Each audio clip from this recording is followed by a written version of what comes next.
Olá pessoal, como vocês estão? Todo mundo preparado para o próximo exame da ordem? Bom, gente, para quem não me conhece, para quem não é nosso aluno, meu nome é Larissa Aquino, eu sou uma das professoras do IDEA Cursos Jurídicos e responsável pela disciplina de Direito Penal. Então hoje a revisão de Direito Penal vai ser comigo. Gente, separei 9 pontinhos que são muito importantes porque por um levantamento de questões que nós fizemos, a gente consegue perceber que alguns pontos realmente têm uma maior incidência na prova da ordem. E também alguns pontos que são as minhas apostas. Começando nossa revisão, gente, ponto número 1, lei penal no tempo. Artigo 2º, ninguém pode ser punido por fato que lei posterior deixa de considerar crime. Então aqui a gente está falando da figura da abolício criminis, em que há uma revogação formal de determinado artigo e também uma supressão material daquela conduta do nosso ordenamento jurídico, cessando em virtude dela a execução e atenção, os efeitos penais da sentença condenatória. Quando a gente trabalha efeitos da sentença condenatória, nós temos tanto efeitos primários, principais, imposição de uma sanção penal, como também os efeitos secundários. E nesses efeitos secundários, nós temos tanto efeitos penais, como por exemplo, configuração de uma reincidência, e também os efeitos extrapenais. Aqui, quando a gente fala da abolício crimes, vão cessar os efeitos penais, sejam eles primários ou secundários. Mas efeitos extrapenais, como por exemplo a obrigação de reparar o dano, eles não vão ser cessados. Atenção a esse artigo.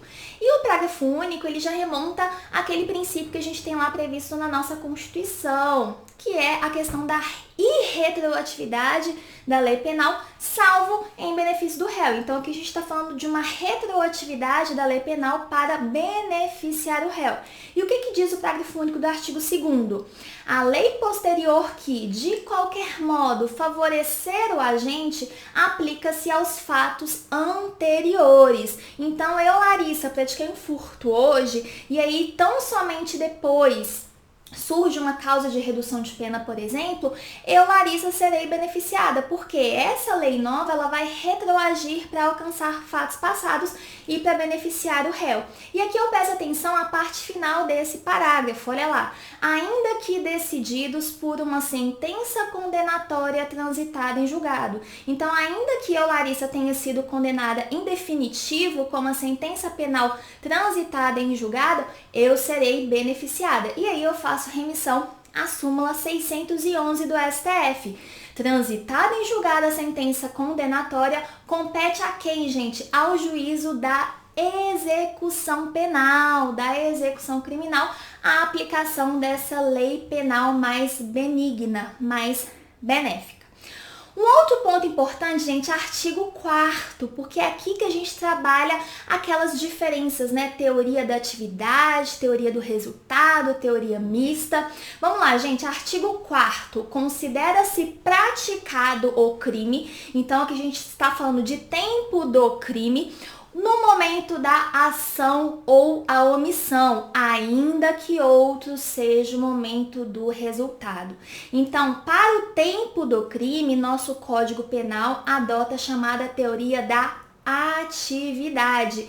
Então, vamos supor, isso já foi cobrado na prova da ordem. Uma menina de 17 anos que desfere facadas na coleguinha dela, quando ela tinha 17 anos, e aí essa coleguinha só vem a morrer no hospital em virtude dessas facadas, quando essa menina já tinha completado 18 anos. E aí, nesse caso, a FGV pedia para você, candidato como advogado, pleitear o quê? A inimputabilidade dessa menina, porque a época da ação ou omissão, ela tinha 17 anos, ainda que outro tenha sido o momento do resultado morte, tá? E a gente não pode confundir. Para o tempo do crime, nós adotamos a teoria da atividade, mas para lugar do crime, a gente adota a teoria da ubiquidade ou teoria mista, gente. Olha o que diz o artigo 6º do nosso Código Penal. Considera-se praticado crime no lugar em que ocorreu a ação ou omissão, local da conduta, no todo ou em parte, bem como onde se produziu ou pelo menos deveria produzir aquele resultado. Gente, outro ponto conceito analítico de crime. E aqui, gente, obviamente não tem como eu falar tudo pra vocês, né? Do fato típico, ilícito, culpável. Não tem como eu falar tudo. E eu vou apontar pra vocês aqueles pontos que têm uma maior incidência na prova da FGV. Pelo conceito analítico de crime, crime é fato típico, ilícito e o agente culpável. Dentro do fato típico, a gente estuda a conduta, o nexo de causalidade, o resultado, a tipicidade. Aqui no fato típico, eu chamo atenção aos crimes comissivos e crimes omissivos, e principalmente os crimes omissivos. Por quê? A FGV gosta de cobrar um casinho envolvendo crimes omissivos impróprios. Gente, atenção ao artigo 13, parágrafo 2º. E aqui, palavrinha-chave, garantidor. A FGV gosta muito de cobrar casinhos envolvendo salva-vidas, por exemplo. O salva-vidas estava na praia, viu um desafeto dele no mar, e aí esse desafeto começa a se afogar. O salva-vidas, ele tem esse dever de garantidor. Então, ele tem o dever de salvar uma pessoa que está se afogando. Mas aí o salva-vidas, vendo esse desafeto afogando, fala, não, eu quero que ele morra. Nesse caso, ele não vai responder por uma omissão de socorro, artigo 135 do Código Penal. Ele vai responder pelo crime de homicídio consumado. Nesse caso, se ele estiver agindo com dolo, poderá também haver uma tentativa, né? Por exemplo, ele tá vendo o desafeto se afogando, e aí um terceiro também vê, acaba indo lá e salvando. Nesse caso, ele poderia responder por tentativa de homicídio. Lembrando também que no caso dos crimes omissivos impróprios, é possível a punição a título de culpa. Um outro ponto importante, gente, nexo de causalidade. Lembrando que a teoria que a gente adota como regra no nosso Código Penal é a teoria da conditio sine qua non, teoria dos antecedentes causais. Artigo 13, o que é causa? É tudo aquilo que contribui para a produção daquele resultado, da forma como aquele resultado ocorreu.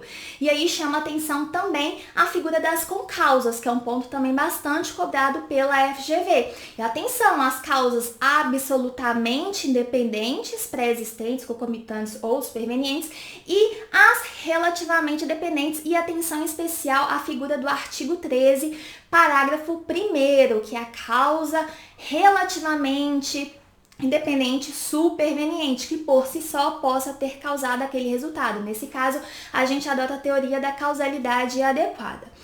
E um outro ponto dentro de fato típico também, gente, que eu chamo a atenção é a questão da tipicidade. E lembrando aqui, basicamente, tipicidade penal, tipicidade formal e tipicidade material. Na tipicidade formal, nós vamos analisar se a conduta do agente se amolda, se adequa àquela conduta que é prevista de forma abstrata na lei penal.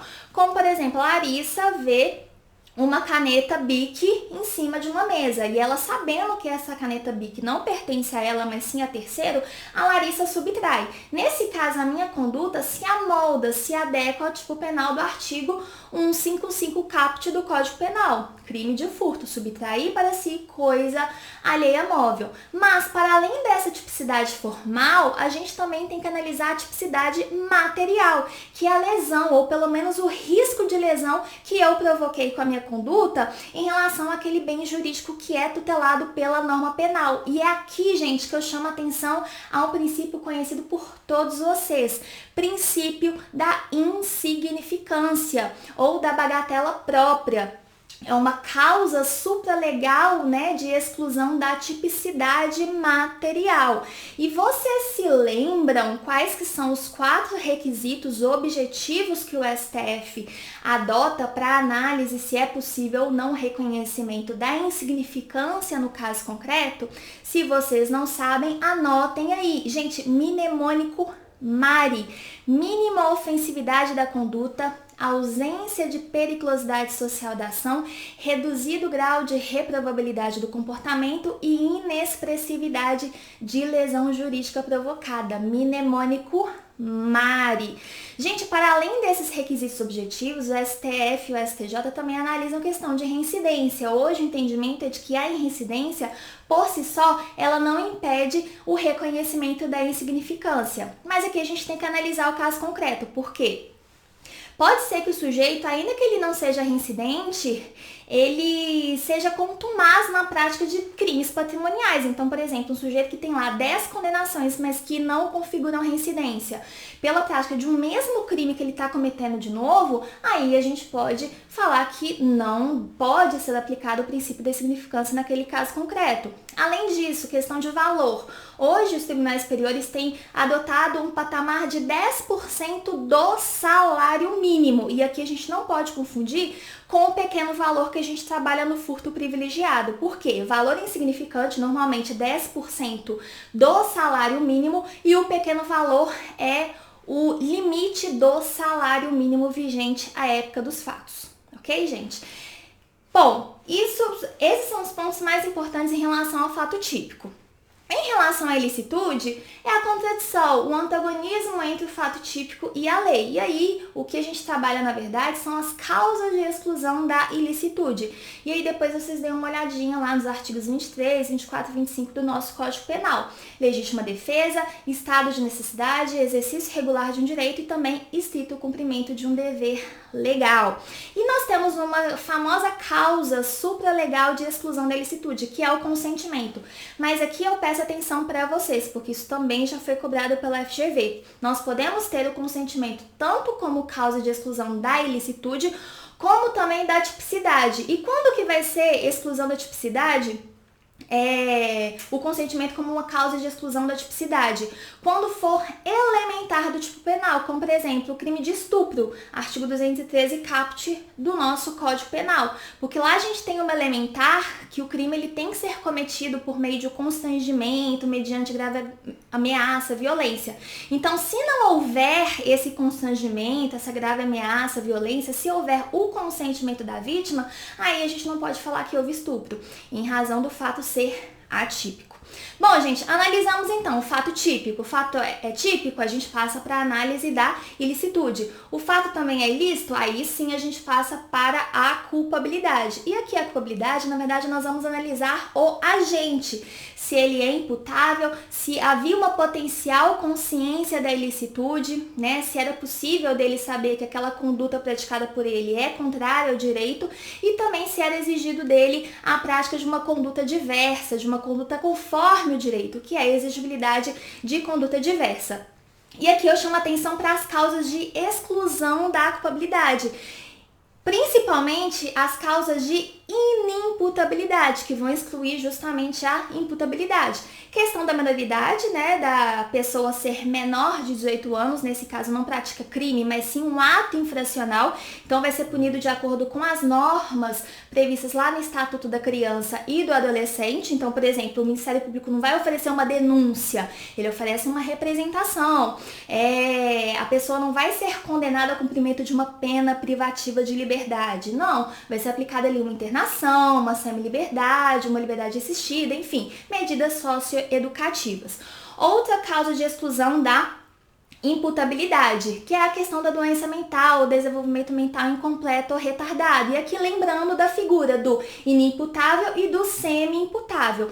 No caso do inimputável por doença mental ou desenvolvimento mental incompleto ou retardado, que é a figura lá do artigo 26 caput, o juiz ele vai proferir uma sentença absolutória imprópria, porque o juiz ele absolve, mas ele vai aplicar uma medida de segurança, seja ela internação ou um tratamento ambulatorial. É uma sentença absolutória, não pode configurar reincidência em um momento posterior. Agora, no caso do semi-imputável, gente, o juiz ele vai condenar aquela pessoa, vai proferir uma sentença condenatória.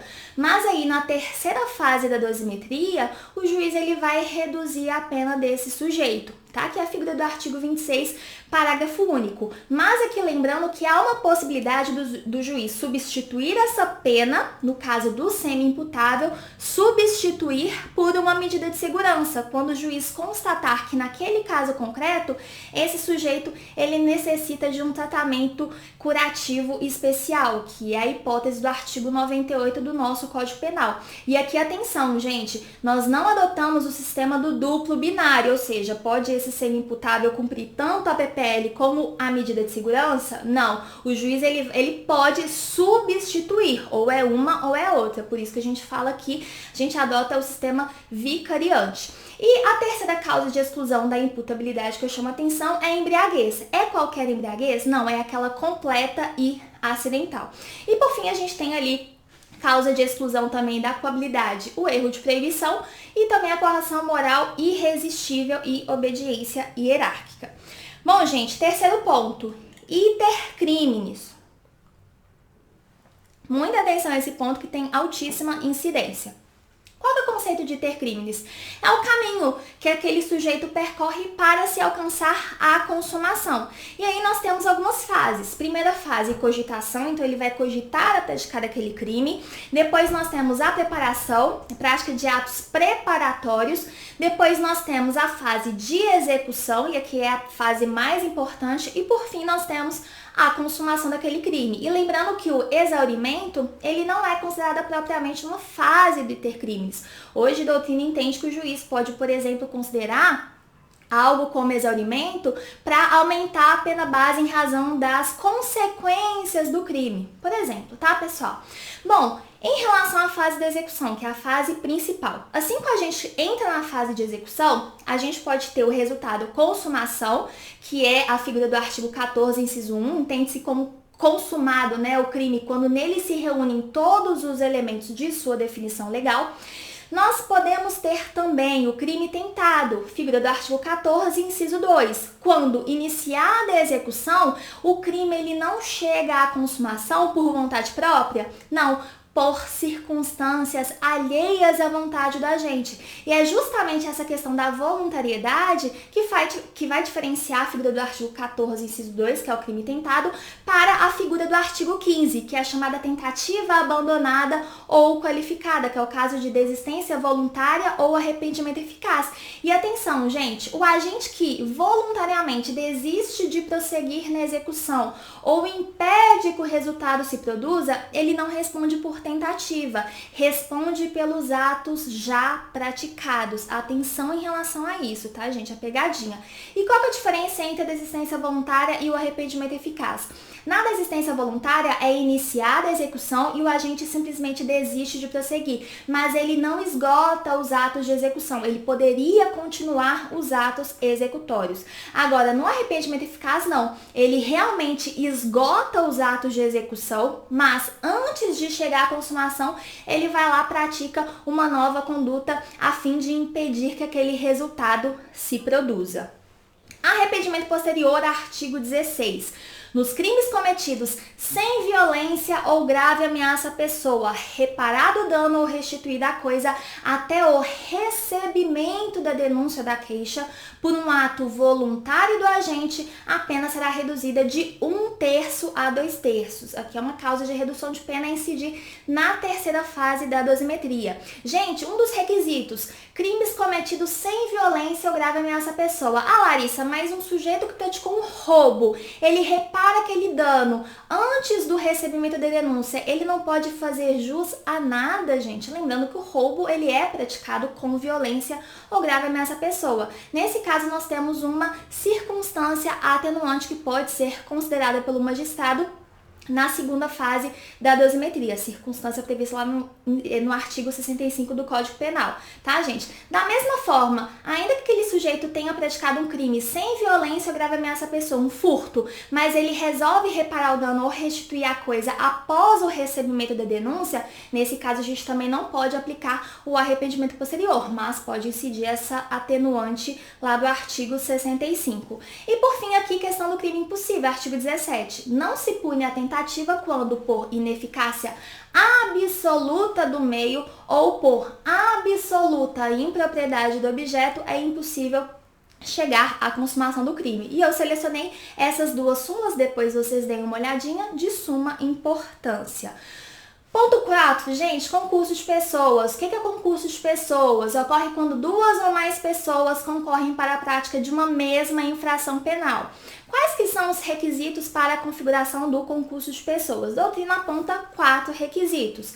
Primeiro, pluralidade de pessoas e de condutas. Claro, né, gente? Concurso de pessoas tem que ter uma pluralidade de pessoas. A relevância causal de cada uma dessas condutas. Liame subjetivo, vínculo psicológico. A FGV adora cobrar questão de concurso de pessoas, analisando a questão do vínculo psicológico, ou seja, os agentes eles têm que saber, eles têm que ter consciência de que eles juntos estão praticando o mesmo crime. E por fim, o último requisito, nós temos a prática de uma mesma infração penal. Gente, artigo 29 é o artigo do nosso Código Penal que trata do concurso de crimes, de pessoas, quem de qualquer modo concorre para o crime incide nas penas a este combinadas na medida de sua culpabilidade. Em relação às teorias, nosso Código Penal adota como regra a teoria monista, gente. Essa teoria não faz distinção entre autor e partícipe, ou seja, todo mundo que concorreu para a prática daquele crime vai responder pela prática daquele crime. Mas, por exemplo, nós temos exceções à teoria monista em que a gente aplica a teoria pluralista. E o que era essa teoria pluralística? A cada participante corresponde uma conduta própria, um elemento psicológico próprio e um resultado igualmente particular. Então, existem tantos crimes quantos forem os participantes do fato delituoso. Exemplo clássico: crime de aborto. Lá no artigo 124, a gente tem a figura do autoaborto e também no caso da gestante consentir que outrem pratique o aborto. E quem provocar o aborto na gestante com consentimento dessa gestante não responde pelo artigo 124, tal como vai responder a gestante, mas sim pelo artigo 126, que é justamente o crime de quem provoca um aborto com consentimento da gestante. Aqui a gente tem uma exceção à teoria monista com a aplicação da teoria pluralista. Questão da participação, gente. Conduta do partícipe é uma conduta acessória, pressupondo a conduta principal que é praticada pelo autor. O partícipe é aquele que induz, é aquele que instiga, é aquele que auxilia de forma material aquele sujeito, empresta uma faca, uma arma. E lembrando, quando que o partícipe ele será punido? Quando o autor praticar um fato típico e ilícito. A gente adota a chamada teoria da acessoriedade limitada. Outros pontos importantes em relação ao concurso de pessoas. Artigo 29, parágrafo 1º, que trata da participação de menor importância, chama atenção a cooperação dolosamente distinta, já caiu bastante na prova da OAB, tá, gente? Se algum dos concorrentes quis participar de um crime menos grave, ser-lhe aplicada a pena deste crime mais grave. Me chamaram para praticar um furto, eu consenti em praticar o furto, chegou lá praticar um roubo. Então, nesse caso, eu, Larissa, quis participar desse crime menos grave. Eu vou responder com a pena desse crime menos grave. Mas, se era previsível a prática desse roubo, eu sabia que esses meus comparsas, eles possuíam uma arma de fogo, nesse caso, essa pena do furto, tá, gente, será aumentada até a metade. Figura do artigo 29, parágrafo 2º. E por fim, aqui a questão da comunicabilidade das elementares ou circunstâncias. Gente, artigo muito importante, principalmente quando a FGV cobra a questão envolvendo crimes praticados por funcionários públicos contra a administração pública. Por quê? Artigo 30. Não se comunicam as circunstâncias e as condições de caráter pessoal, ou seja, as circunstâncias do crime de caráter pessoal, circunstâncias subjetivas não se comunicam, objetivas se comunicam, salvo quando elementares do crime, ou seja, quando for elementar do crime, como por exemplo funcionário público, seja elementar de ordem subjetiva ou objetiva, vai se comunicar. Mas aqui, atenção, tem que ter conhecimento dessa outra pessoa. Por exemplo, nesse caso de crimes praticados por funcionários públicos contra a administração pública. O meu namorado, ele é servidor público, ele é funcionário público, e eu sei dessa condição de funcionário público. E ele me chama para praticar um crime de peculato furto, artigo 312, parágrafo 1º do nosso Código Penal.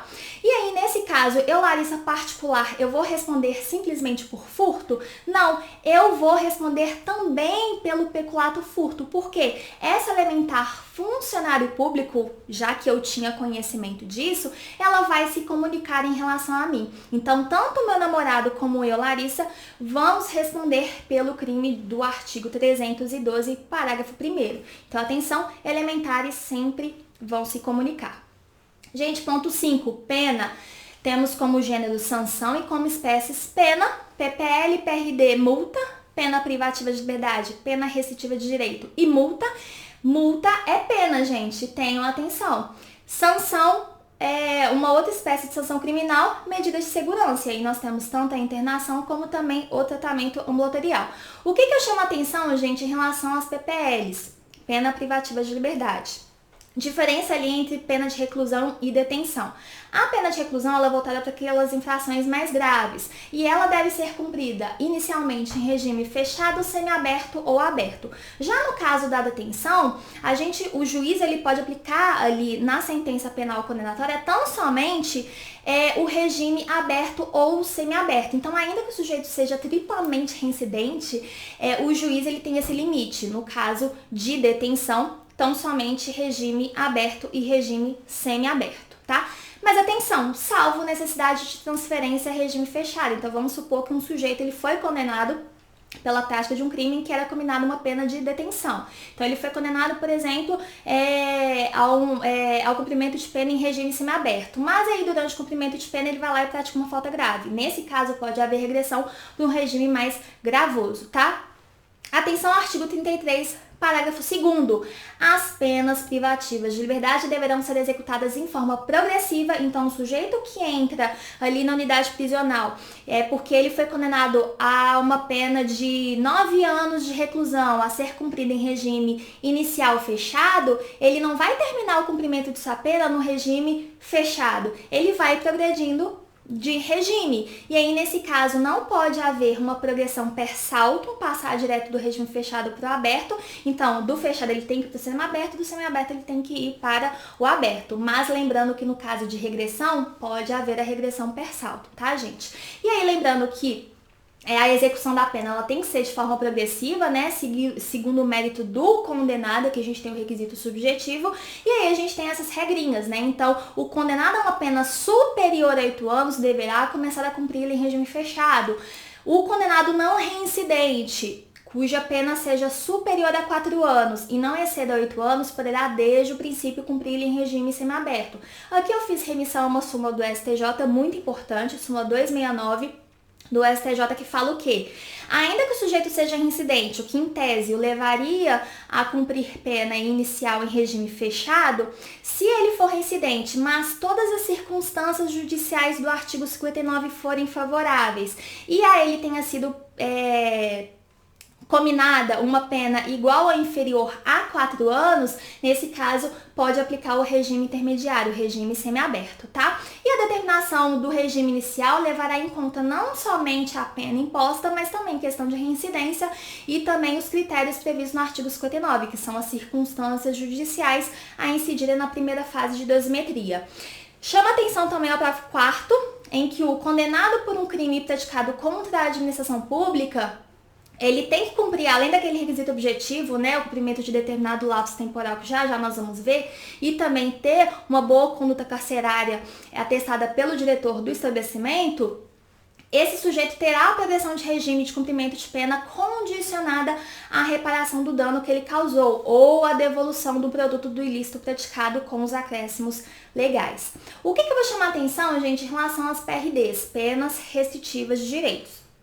A gente tem lá falando quais são os requisitos para que o juiz possa substituir uma PPL por uma PRD, e aí eu chamo a atenção ao inciso 2, que fala o quê? O réu não for reincidente crime doloso. Então, em regra, se o réu é reincidente crime doloso, não pode substituir. Mas no parágrafo 3º do artigo 44, a gente tem uma mitigação dessa regra, falando o quê? Se o condenado for reincidente, ou seja, ainda que ele seja reincidente, o juiz ele poderá aplicar a substituição desde que, e aí são 2 requisitos. Primeiro, em face da condenação anterior, a medida ela seja socialmente recomendável. E o segundo requisito, que aí eu vou trazer um julgado muito recente e importantíssimo do STJ. A reincidência não se tem operado em virtude da prática do mesmo crime, que é o que o STJ entende reincidência específica. Gente, aqui atenção, o que decidiu o STJ? Essa reincidência específica, essa prática do mesmo crime, diz respeito à prática de crimes idênticos. Ainda que os crimes sejam da mesma espécie, ou seja, que estejam ali no mesmo tipo penal, então furto simples com furto qualificado, por exemplo, se eles não forem crimes idênticos, não haverá óbice a substituição. Então, por exemplo, um sujeito que praticou um furto simples antes e um furto simples depois, nesse caso a gente está falando da prática de crimes idênticos, são crimes da mesma espécie e também são crimes idênticos. Nesse caso, o juiz ele não pode substituir. Mas vamos supor que um sujeito praticou um furto qualificado e depois ele praticou um furto simples. São crimes da mesma espécie, porque eles estão ali no tipo penal do artigo 155, mas eles não são crimes idênticos. Então, nesse caso, é possível que o juiz ele substitua a PPL por PRD. Atenção, informativo 706 do STJ. Em relação à multa, a única coisa que eu quero deixar bem claro para vocês é que multa, gente, é pena. Multa é sanção penal. E aqui eu chamo a atenção ao artigo 51, que foi modificado com o advento do pacote anticrime. Transitada e julgada a sentença condenatória, a multa será executada perante o juiz das execuções fiscais? Não, o juiz da execução penal. Por quê, gente? Multa é sanção penal. Dosimetria de pena, aqui passando rapidinho, gente. Inclusive, essas hipóteses de reincidência que estão aí na tela para vocês, elas foram publicadas no nosso Instagram, então quem quiser dar uma olhadinha com calma, só acessar lá nossas redes sociais. Dosimetria de pena, gente, aquele procedimento que o juiz vai passar ali por algumas fases para poder aplicar uma pena àquele sujeito que praticou uma infração penal.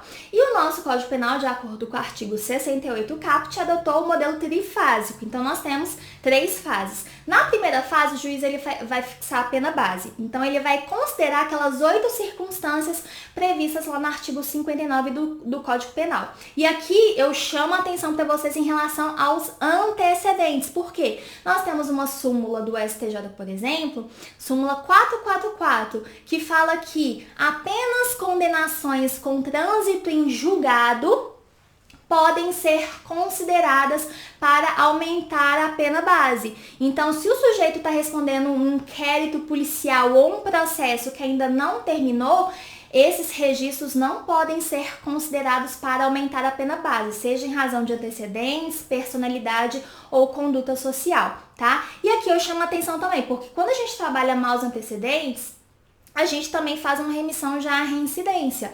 Por quê? A gente só pode considerar como reincidência e como maus antecedentes aquelas condenações que já transitarem em julgado, né? Só que em relação à reincidência, a gente trabalha com aquele período depurador de 5 anos, que é contado da data da extinção ou do cumprimento da pena até a prática de uma nova infração penal. E aí a gente vai analisar, porque se entre esses lapsos temporais não transcorreu 5 anos, aí a gente pode considerar como reincidência. Mas se transcorreu esses 5 anos, por exemplo, passou 7 anos, não pode ser considerado como reincidência, mas pode ser considerado como maus antecedentes. E aí eu trago para vocês o entendimento pacificado tanto do STJ como também do STF. As condenações atingidas pelo período depurador quinquenal, 5 anos, do artigo 64, inciso 1 do Código Penal, embora afastem os efeitos da reincidência, não impedem a configuração de maus antecedentes na primeira etapa da dosimetria de pena, tá? Então, primeira fase, circunstâncias do artigo 59. Segunda fase, reconhecimento das agravantes e atenuantes. Em relação às agravantes, eu chamo a atenção à reincidência. E aí, pra gente ver se a hipótese de reincidência no caso, a gente tem que fazer uma leitura conjugada de 3 artigos, tá? Que é o artigo 63 do Código Penal, que define o que é reincidência no Código Penal, o artigo 64, que na verdade são limitações ao reconhecimento da reincidência, e também o artigo 7º da Lei de Contravenções Penais. Por quê? Voltando aqui, a gente pode ter hipótese em que o sujeito praticou um crime no Brasil ou no exterior, transitou em julgado, e aí depois a prática de uma contravenção penal, tá? Então a gente tem que fazer a leitura conjugada desses artigos. Em relação ao artigo 64, gente, eu chamo muita atenção à parte final do inciso 1. Por quê? Para efeito de reincidência, não prevalece a condenação anterior se entre a data do cumprimento ou extinção da pena e a infração posterior, que é justamente isso que eu falei para vocês, tiver decorrido o período de tempo superior a 5 anos, que é o período depurador. Mas atenção, computado o período de prova da suspensão condicional da pena ou do livramento condicional se não ocorrer a revogação. Como assim, Larissa? O sujeito estava cumprindo pena e aí a ele foi concedido o livramento condicional. Gente, esse prazo de 5 anos, ele não vai começar a contar da data da extinção da pena em razão do cumprimento do livramento condicional, mas sim da data em que foi concedido aquele livramento condicional. Atenção, porque isso é pegadinha e a FGV na prova do AB já cobrou isso, tá, pessoal? Então, quando a gente tiver o período de prova da suspensão condicional da pena, esse período de cumprimento dessa suspensão, das condições durante essa suspensão, será computado nesse prazo de 5 anos. O mesmo acontece com o livramento condicional e, claro, se não ocorrer revogação, tá? No artigo 67, eu chamo a atenção àquela questão do concurso de agravantes e atenuantes, porque nós temos aquelas circunstâncias consideradas como preponderantes. E quais são essas circunstâncias preponderantes? Os motivos do crime, a personalidade e a reincidência. E aqui, gente, eu chamo a atenção a diversos julgados do STJ no sentido de que a reincidência, ela é tão preponderante como a confissão espontânea. E aqui, atenção, a gente pode compensar a confissão espontânea com a reincidência, ainda que essa reincidência ela seja específica, mas o STJ faz uma ressalva no caso de multireincidência. Porque se o sujeito for multireincidente, aí a gente pode fazer tão somente uma compensação proporcional, preponderando naquele caso concreto a circunstância da reincidência, tá? E na terceira fase, por fim, nós temos a consideração das majorantes e minorantes, causas de aumento de pena, causas de redução de pena. E aqui eu chamo a atenção ao artigo 68, parágrafo único. No concurso de causas de aumento ou de diminuição previstas na parte especial, pode o juiz limitar-se a um só aumento ou a uma só diminuição, prevalecendo, todavia, a causa que mais aumente ou diminua. Aqui coloquei algumas súmulas, se puderem dar uma olhada, porque a FGV já cobrou uma questão só de súmulas referentes à dosimetria de pena. Concurso de crime, gente, vamos lá. Temos concurso material, concurso formal e o crime continuado. No concurso material, artigo 69, ocorre quando a agente, mediante mais de uma ação ou omissão, ou seja, mais de uma conduta, ele pratica 2 ou mais crimes, idênticos ou não. Nesse caso, nós vamos adotar o sistema do cúmulo material, nós vamos somar as penas. Então vamos supor que ele praticou um crime de roubo e mais um crime de coação no curso do processo, e aí foi considerado o concurso material. Então a gente vai somar as duas penas para ver a pena final desse sujeito, ok? Já no concurso formal, artigo 70, nós temos duas hipóteses. O concurso formal próprio e o concurso formal impróprio. No concurso formal próprio, o agente mediante uma só conduta. Então aqui a gente não está falando de mais de uma ação ou omissão, a gente está falando de tão somente uma ação ou uma omissão, e ele pratica 2 ou mais crimes, idênticos ou não. Nesse caso, se as penas forem idênticas, a gente aplica tão somente uma delas e aí a gente vai exasperar a pena. Então aqui a gente aplica o sistema da exasperação.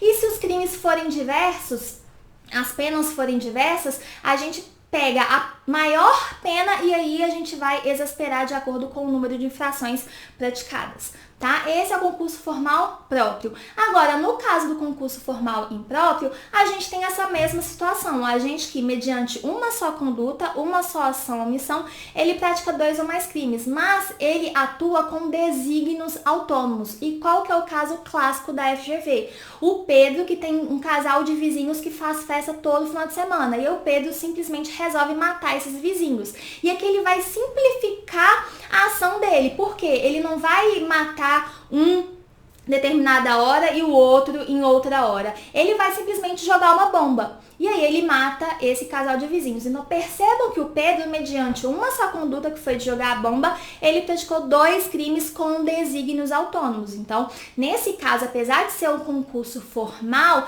a gente vai aplicar não o sistema da exasperação, mas sim o sistema do cúmulo material. Então, nós vamos somar as penas. E aqui, gente, eu chamo a atenção ao parágrafo único do artigo 70. Por quê? Ele traz um instituto que é chamado concurso material benéfico. No concurso formal, como eu falei para vocês, a gente aplica tão somente uma das penas e a gente vai exasperar. Vamos supor que o sujeito, ele em concurso formal, né, ele foi condenado a uma pena de 12 anos, uma pena de 1 ano. Se nós aplicarmos o sistema da exasperação, ele praticou 2 crimes, então a gente vai aumentar a pena em 1/6. Se a gente pegar a pena mais grave, 12 anos, e aumentar de 1/6, a gente tem uma pena final de 14 anos. Mas se nós somarmos essas duas penas, 12 mais 1, a gente tem uma pena final de 13 anos. Então percebam que a adoção da regra do sistema material, do cúmulo material, da soma, ela é mais benéfica para o réu. E é justamente isso que fala o artigo 70, parágrafo único, que a gente só vai aplicar a exasperação se não for mais benéfico a somatória daquelas penas. Tá? E no caso do crime continuado, a gente tem uma mistura tanto do concurso material como do formal. Por quê? É quando a gente, mediante mais de uma ação ou uma omissão, que é a mesma hipótese do concurso material, mas que ele pratica 2 ou mais crimes da mesma espécie, que hoje pela doutrina e jurisprudência majoritária são aqueles crimes previstos no mesmo tipo penal e pelas condições de tempo, lugar, maneira de execução e outras semelhantes, devem os subsequentes serem havidos como continuação daquele primeiro delito. E aqui nós vamos aplicar o sistema da exasperação. Por isso que eu falo que é uma mistura, né, do concurso material com o concurso formal, porque é mediante mais de uma ação ou omissão, que é a mesma hipótese do concurso material, mas a gente vai exasperar a pena. Aqui também é a explicação bem discriminada sobre cada um desses concursos, né? E aí, se vocês quiserem dar uma olhadinha, dê um pause aí. E por fim, em relação a como que a gente vai exasperar a pena, porque nós vimos que isso acontece tanto no formal próprio como também no crime continuado. No formal a gente tem um aumento de 1/6 até a metade. No crime continuado a gente tem uma fração a mais, então é de 1/6 até 2/3. Mas o critério que é utilizado pelo STJ é o mesmo. O critério de exasperação é o número de crimes praticados. Então, por exemplo, no formal, foram praticados 2 crimes, a gente vai exasperar uma das penas em 1/6, 3 crimes, 1/5, 4 crimes, 1/4 e por aí em diante, tá? Ponto 6. Causas de extinção da punibilidade. Gente, deem uma olhadinha, principalmente anistia, graça, indulto, tá na moda, tá bom? E aqui o mais importante pra mim é justamente da prescrição. O que é a prescrição? Perda do direito do Estado de punir, que é a prescrição da pretensão punitiva, ou de executar a pena, prescrição da pretensão executória, em virtude de não ter sido exercido esse direito em determinado lapso temporal. E aqui, gente, eu chamo a atenção para a prescrição da pretensão punitiva pela pena em concreto, que está previsto no artigo 110, parágrafo 1º. E aí nós temos 2 hipóteses. A retroativa, que a gente vai olhar para trás, e a superveniente, que a gente vai olhar para frente. O que a gente utiliza aqui como marco temporal? A publicação da sentença penal condenatória. Então, foi publicada a sentença penal condenatória. Se tiver transcorrido um tempo maior que aquele prazo prescricional dessa publicação até o recebimento da denúncia ou queixa, nesse caso a gente está falando da retroativa. Então aqui já tem uma pena aplicada na sentença, a gente vai trabalhar com a pena em concreto, devendo-se observar o lapso temporal entre o recebimento da denúncia e a publicação da sentença penal condenatória. Já no caso da superveniente, também já tem uma pena aplicada na sentença, uma pena em concreto, mas a gente vai observar da publicação da sentença penal condenatória até o trânsito em julgado para as partes. Então vamos supor que eu, Larissa, pratiquei um furto qualificado. E aí o juiz aplicou para mim uma pena na sentença de 2 anos de reclusão. E aí, gente, se nós formos olhar aquela tabelinha do artigo 109 do nosso Código Penal, 2 anos prescreve em 4 anos. Então, como que eu vou analisar? Publicação da sentença penal condenatória, aquela data, e aí eu olho se transcorreu um lapso temporal superior a 4 anos ou não até o recebimento da denúncia. E aqui atenção, porque a retroativa, ela é a queridinha da FGV, normalmente é ela que é cobrada. Então, a partir do recebimento da denúncia, que é o primeiro marco interruptivo, até a publicação da sentença penal condenatória, que é o segundo marco interruptivo, então aqui entre esses 2 marcos a gente não tem outra causa de interrupção da prescrição, eu vou verificar se transcorreu esse lapso superior a 4 anos ou não, porque se tiver passado já 5 anos, ocorreu a prescrição, se não não ocorreu a prescrição. E aí chama atenção a uma causa de redução dos prazos de prescrição. Artigo 115, são reduzidos de metade os prazos de prescrição quando o criminoso era, ao tempo do crime, menor de 21 anos ou na data da sentença maior de 70 anos. Gente, toda questão que a FGV cobra de prescrição tem essa causa de redução, tá? Então, a questão começa, João, 19 anos de idade. E aí, você tem que aplicar essa causa de redução, porque nesse caso que eu dei aqui, esse exemplo da Larissa, né, que foi condenada a uma pena de 2 anos, e aí 2 anos prescreve em 4, se eu fosse menor de 21 anos na data do fato, então esse prazo teria que ser contado pela metade, então seria 2 anos o prazo, tá? Atenção a essa modalidade de prescrição. Ponto 7. Selecionei 3 pontinhos importantes. Primeiro, falta grave. FGV gosta de cobrar questãozinha envolvendo falta grave. E aí, selecionei essas súmulas que falam de interrupção. Então, a prática de falta grave não interrompe o prazo para livramento condicional, indulto e comutação de pena. Mas, no caso de progressão de regime, a prática de falta grave interrompe, sim, a contagem do prazo para a progressão, o qual se reinicia a partir do cometimento dessa infração. Outro ponto importante, livramento condicional. Por que que é importante? Nós tivemos umas mudanças com o advento do pacote de crime. Então, peço que vocês leiam o artigo 83 e prestem muita atenção ao inciso 5, tá? Que é o cumprimento de mais de 2/3 da pena. Outro ponto que aí sim é a minha aposta, progressão de regime. Por que que é minha aposta? Em razão de uma lacuna que foi deixada pelo legislador, e aí o STJ, a terceira sessão, um entendimento pacificado, e também foi fixada uma tese pelo STF, falando que no caso de uma reincidência genérica, uma reincidência não específica, se o sujeito praticou um crime hediondo ou equiparado hediondo, a gente não vai aplicar o patamar de 60%, 3/5 para a progressão de regime, mas sim o patamar de 40%, 2/5, e pode se aplicar de forma retroativa, ou seja, para alcançar fatos passados. Gente, de acordo com o artigo 112 da Lei de Execução Penal, a PPL, mas isso também está previsto no nosso Código Penal, como nós vimos lá no artigo 33, a pena privativa de liberdade ela será executada de forma progressiva, com a transferência para um regime menos rigoroso, desde que cumpridos os requisitos objetivo e subjetivo. O subjetivo vai ser um atestado de comportamento carcerário a ser emitido pelo diretor da unidade prisional, falando, ele tem um bom comportamento, um mau comportamento, enfim.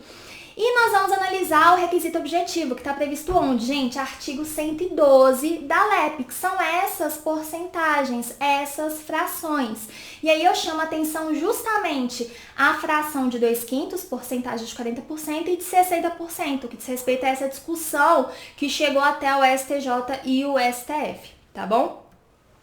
Ponto 8, crimes em espécie, aqui só chamando a atenção a alguns pontos importantes, tá, gente? Crimes contra a pessoa, atenção ao homicídio, principalmente a figura do feminicídio. FGV gosta de cobrar uma questãozinha envolvendo Maria da Penha, então artigo 121, parágrafo 2º-A, e também, gente, as causas de aumento de pena em relação ao feminicídio, que estão previstas lá no parágrafo 7º. Chama atenção também ao infanticídio, tá? Que é um homicídio, mas com chamados elementos especializantes, né? Porque não é qualquer pessoa que pratica homicídio, é a mãe em estado puerperal, não é qualquer vítima do crime de homicídio, né? Tem que ser o próprio filho.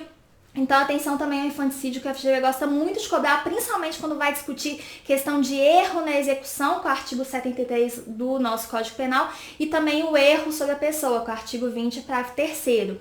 Questão do aborto também chama atenção, porque é um tema que sempre tem voga, sempre tem discussão, então não deixem de dar uma olhadinha nas hipóteses de aborto, aquela exceção à teoria monista que eu falei anteriormente, as hipóteses legais de aborto também. Bom, gente, também crime de lesão corporal. Aqui eu chamo a atenção ao artigo 129, parágrafo 13, que é a nova hipótese de lesão corporal praticada contra a mulher no ambiente de violência doméstica ou familiar. Então, aqui muita atenção, porque após a vinda desse parágrafo 13, os fatos praticados após esse parágrafo ter sido inserido no nosso Código Penal, a gente vai aplicar uma pena mais nova, que é uma pena mais grave. Mas, por exemplo, fatos praticados antes do surgimento desse novo crime, ele não pode ser alcançado por essa nova lei, tá? Justamente porque se trata de uma lei mais gravosa que não pode retroagir para alcançar fatos passados. Muita atenção a esse parágrafo 13. Crimes contra a honra. Esse quadrinho também tá lá nas nossas redes sociais. Se quiserem dar uma olhadinha com mais calma, é só acessar o nosso Instagram. Mas aqui eu faço assim, a diferença dos temas mais importantes em relação à calúnia, difamação e injúria, né? Quais que são as semelhanças, diferenças, como por exemplo, a calúnia e a difamação vão atingir a honra objetiva, já a injúria não, vai atingir a honra subjetiva. Tem também a explicação do que é calúnia, do que é a difamação, do que é a injúria, quando que a consumação ocorre, no caso de calúnia e difamação, quando chega ao conhecimento de terceira pessoa, no caso da injúria, quando chega ao conhecimento da vítima, se é possível ou não a exceção da verdade, se é possível ou não a retratação e se é possível ou não a calúnia ou a difamação ou injúria contra mortos. Depois vocês deem uma olhadinha nesse quadro. Crimes contra o patrimônio. Muita atenção à questão do furto e roubo, né? Qual que é a teoria que é adotada para se definir a consumação desses dois crimes, né? A gente adota a teoria da posse ou da apreensão, ou seja, basta que haja a transferência, a inversão da posse, ainda que essa posse ela não seja mansa ou pacífica. Aqui eu também trouxe um importantíssimo julgado, bem recente também, da terceira sessão do STJ, tá, gente? Que fala o quê? Que a causa de aumento de pena prevista no artigo 155, parágrafo 1º do nosso Código Penal, que é o do repouso noturno, essa causa não pode ser aplicada no caso de furto qualificado. Antes a gente tinha uma discussão da questão da posição topográfica dos parágrafos, né? Então, artigo 155, caput, depois o parágrafo 1º, depois a gente tinha o parágrafo 2º e depois que a gente tinha o parágrafo 4º. E aí se discutia, mas o furto qualificado, que é a figura lá do parágrafo 4º, ele vem só depois. Então, em tese, não poderia ser aplicado repouso noturno.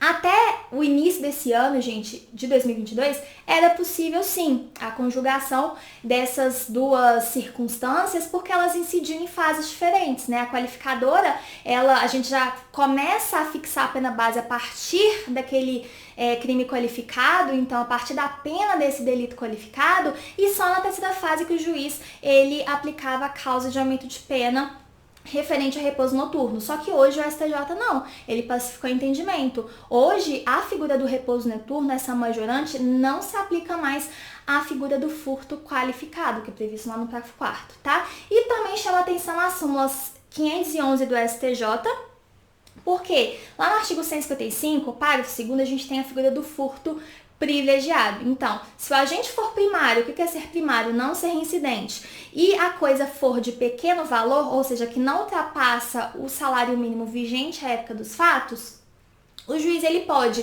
ou substituir aquela pena por multa, ou ele pode substituir a reclusão por detenção, ou ele pode reduzir a pena na terceira fase da dosimetria. E aí teve uma discussão se era possível o reconhecimento do furto privilegiado em relação à figura do furto qualificado. E o STJ editou uma súmula, que é essa súmula 511, falando que sim, mas aí a gente tem uma peculiaridade. Essa qualificadora tem que ser de ordem objetiva. Olha lá. É possível o reconhecimento do privilégio previsto no artigo 155, parágrafo 2º, nos casos de crime de furto qualificado, se estiverem presentes a primariedade da agente, o pequeno valor da coisa e a qualificadora for de ordem objetiva.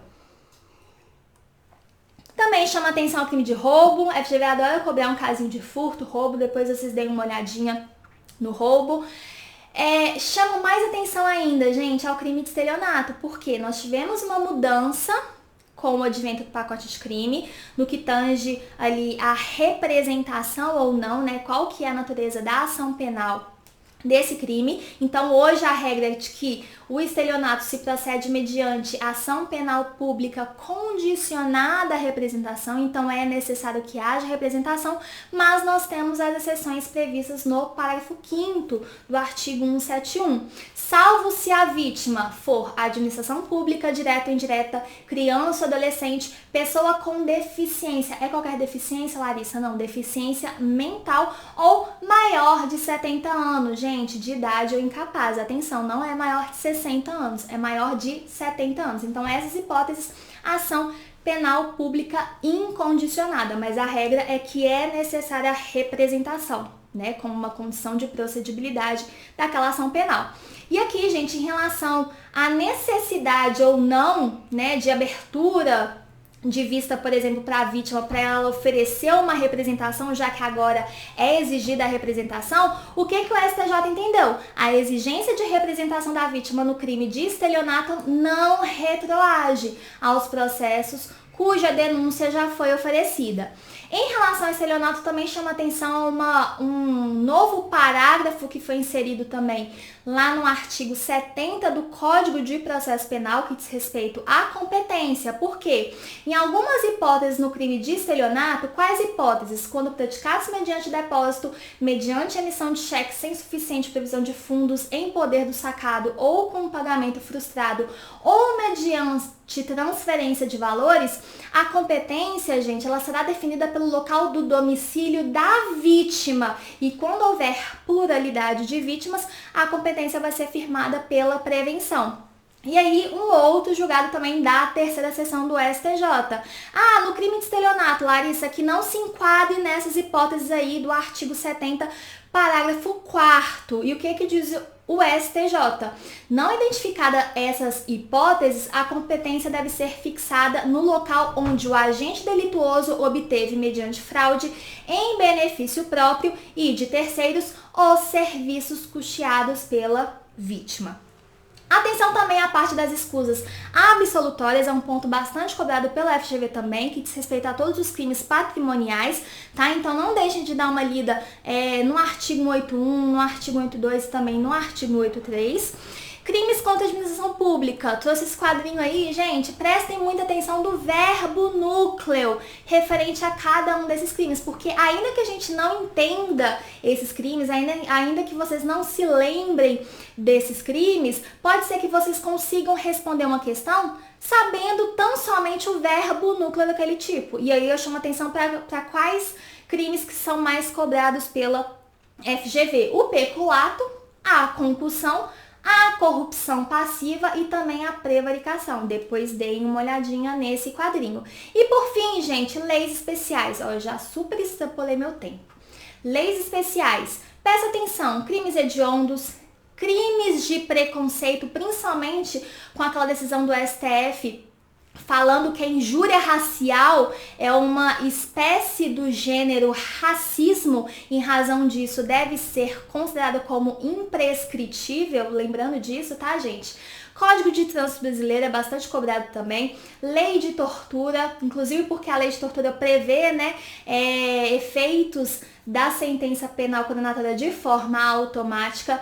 Lei de drogas, presta atenção especial, artigo 28, artigo 33 e artigo 35. Lembrando que para a associação para o tráfico é exigida estabilidade e permanência entre os sujeitos, a fim de que não se puna essas pessoas tão somente por um concurso eventual de pessoas, tá? Estatuto do Desarmamento, chama atenção artigo 12, 14 e 16. Principalmente o 16 porque, gente, com a modificação ali dos artigos, com o advento do pacote de crime, nós tivemos mudanças tanto no Estatuto do Desarmamento, lá no artigo 16, como também na Lei de Crimes Hediondos. E hoje, gente, é considerado como crime hediondo tão somente a posse e o porte de arma de fogo de uso proibido. Uso restrito não, uso permitido, ainda que com numeração raspada, suprimida, também não.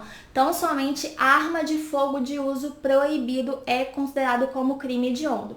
Lei de organização criminosa, e aí nas minhas aulas eu chamei bastante atenção a questão da colaboração premiada, da infiltração de agentes, da ação controlada, lavagem de dinheiro também, muita atenção, e principalmente, gente, Lei Maria da Penha. A FGV ama cobrar questõezinhas envolvendo Maria da Penha e principalmente essas súmulas. E aí depois vocês deem uma olhadinha. Súmula falando que não se aplica a suspensão condicional do processo e transação penal no caso de Maria da Penha. A ação penal também no caso de lesão corporal resultante de violência doméstica contra a mulher, ela é pública bem condicionada. Depois vocês deem uma olhadinha nessas súmulas muito importantes e que também já foram cobradas pelo FGV, tá bom? Bom, pessoal, terminei minha revisão. Ultrapassei aqui um pouquinho o meu tempo, mas também falei tudo que era necessário. Gente, espero que vocês façam uma boa prova. Depois mandem um feedback falando se acertaram, se erraram, se caiu, se não caiu, algo que a gente passou aqui na nossa revisão. Façam com bastante calma a prova e acreditem no potencial de vocês, tá? Se vocês estudaram, se vocês fizeram simulados, enfim, se dedicaram, então vocês vão alcançar o resultado. Até mais!